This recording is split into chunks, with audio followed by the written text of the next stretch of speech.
आजिर class रे आपण मानंकु स्वागत जनाउछि। आज आमे चर्चा करिबा शब्दालंकार विषय रे। आमे पूर्व क्लास रे चर्चा करिथिले अलंकार माने कोन, अलंकार केते प्रकार इत्यादि इत्यादि। विशेष करिके काव्यर सौंदर्यवर्धक तत्व को आमे अलंकार बोली कहि थाउ। अलंकार मुख्यतः दुई प्रकार, शब्दालंकार एवं अर्थालंकार। शब्दालंकार माने कोन, जहा द्वारा काव्य सरस सुंदर एवं श्रुति मधुर हुए ताकू आमे शब्दालंकार बोली कहिबा।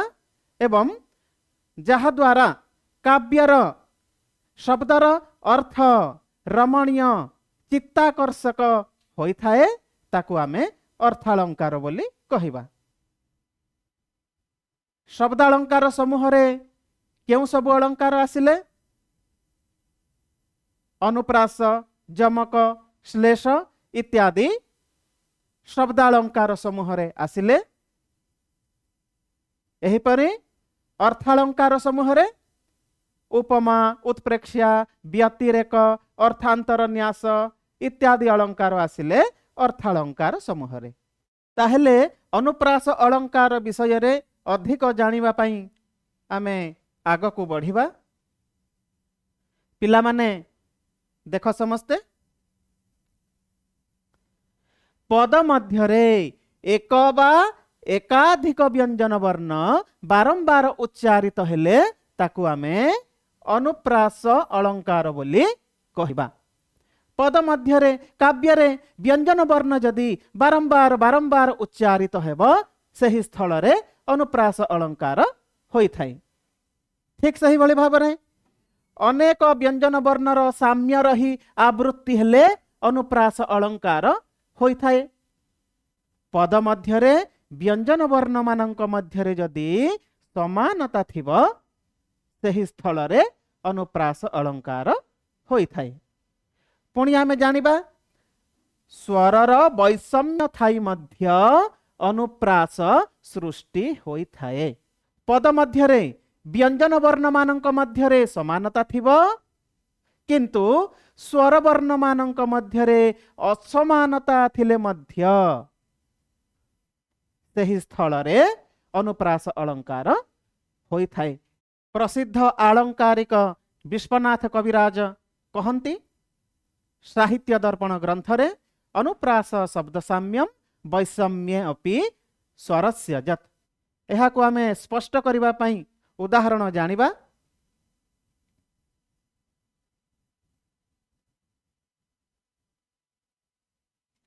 उदाहरण चिलिका काव्यरु उत्कल कमला विलास दीर्घिका मराळ मालिनी नीलांबु चिलिका। उदाहरण वर्तमान जो लक्षण आमे जानिले सही लक्षण को एठी आमे प्रयोग करिबा। प्रथम लक्षण कोन कहिला? व्यंजन वर्णर बारंबार उच्चारण। एठी आमे देखिबा व्यंजन वर्ण ळ उत्कल रे ळ, कमला ळा, विलास ळा, मराळ ळ, मालिनी ଳି, नीलांबु ळा इति। एहिपरि ळ वर्णर बारंबार बारंबार उच्चारण हेछि। पुणी द्वितीय लक्षण कोन कहिला? व्यंजन वर्णर साम्य रही आवृत्ति हेबा। साम्य रही समानता रही कि आवृत्ति हेबा। आमे एठी देखिले ळ वर्णर समानता रहिछि, बारंबार उच्चारण हेछि। पुणी तृतीय व्यंजन वर्णर साम्य एवं स्वर वर्णर वैषम्य। व्यंजन वर्ण मानक मध्य रे समानता, स्वर वर्ण मानक मध्य रे असमानता।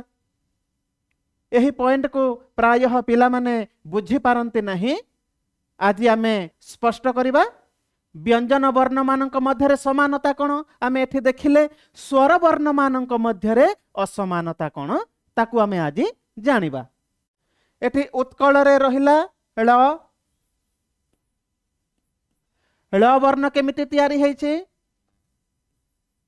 ळ रे हलंत प्लस अ पुणी आसिला कमला कमलार ला ला वर्ण केमिति सृष्टि होइछे ळ रे हलंत प्लस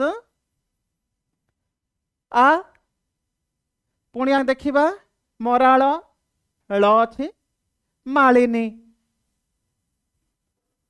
ଳି वर्ण केमिति सृष्टि होइछे ळ रे हलंत प्लस ह्रस्वई वर्तमान एठी देखंतु व्यंजन वर्ण मानक मध्यरे समानता रही सबु जगार ळ स्वर वर्ण मानक मध्यरे असमानता एठी अ अछि एठी आ अछि एठी ह्रस्वई अछि एठी रहिला ळ ळ ळ व्यंजन वर्ण मानक मध्यरे समानता एठी रहिला अ आ इ स्वर वर्ण मानक मध्यरे विषमता तथापि एठी अनुप्रास अलंकार हेबो पुणी आमे आउ गोटिए उदाहरण देखिबा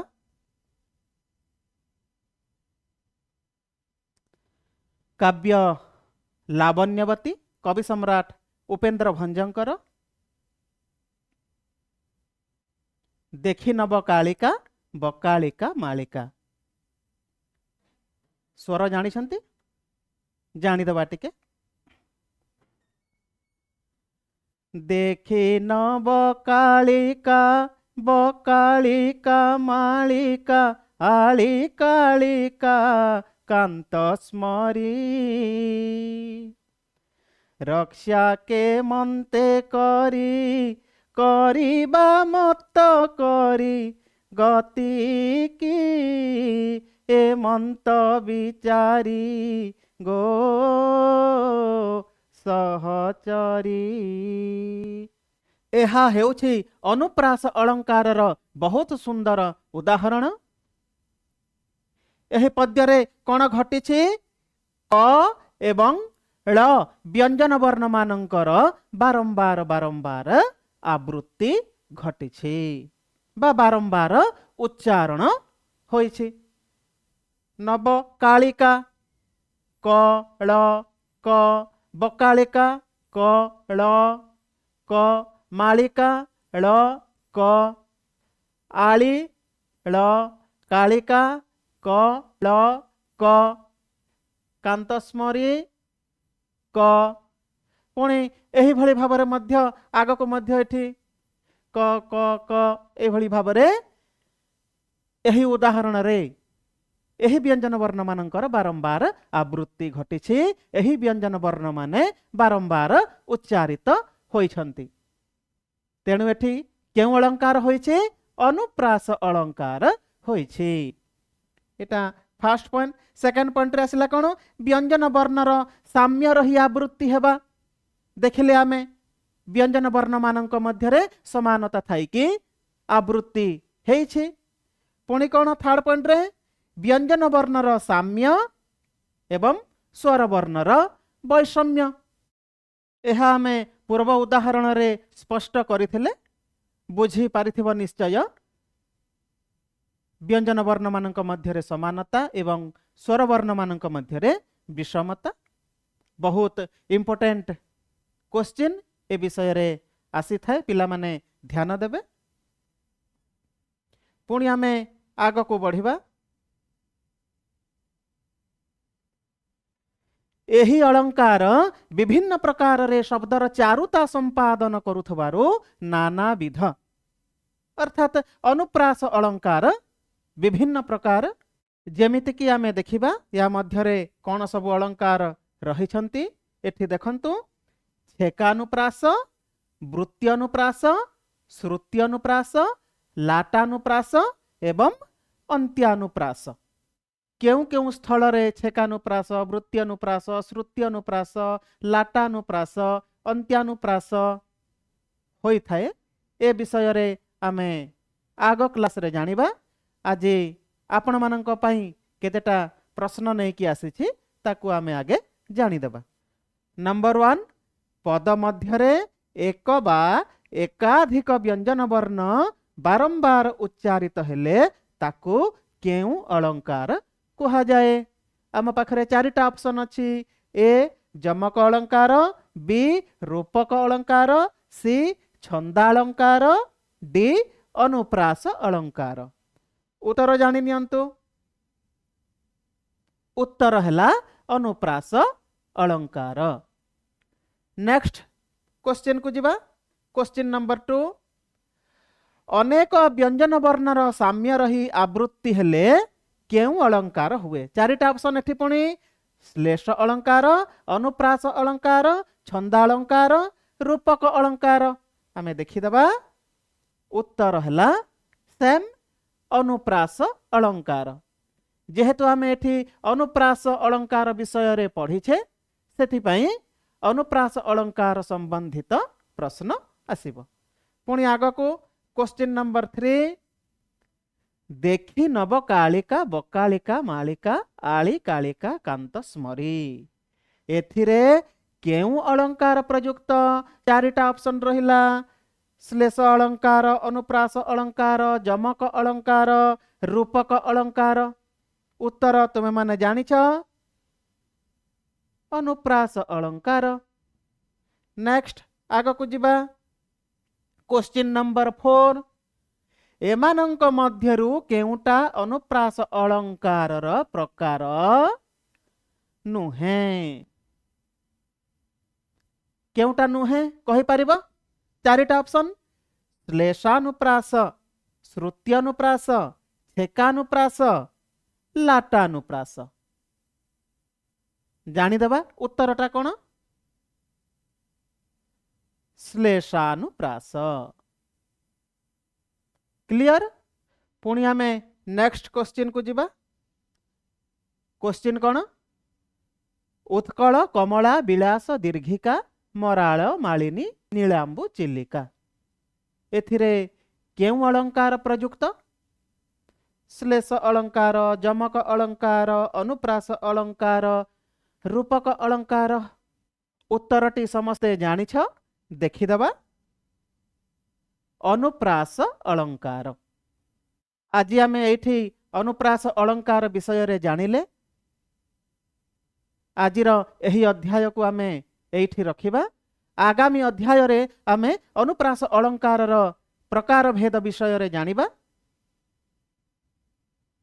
छेकानुप्रास, वृत्त्यनुप्रास, श्रुत्यनुप्रास इत्यादि इत्यादि एही अलंकार मानकर लक्षण कोन, केउ केउ स्थल रे एही अलंकार सबु होइथांती। आउ आपण मानंकु समस्तंकु धन्यवाद। आउ एही यूट्यूब पटल रे जो माने उपस्थित अछंती सेमानंकु मध्य बहुत बहुत धन्यवाद। आज आमे एठी रहिबा। पुणी देखा हेबो आगामी क्लास रे, आगामी अध्याय रे। समस्तंकु नमस्कार, समस्तंकु धन्यवाद।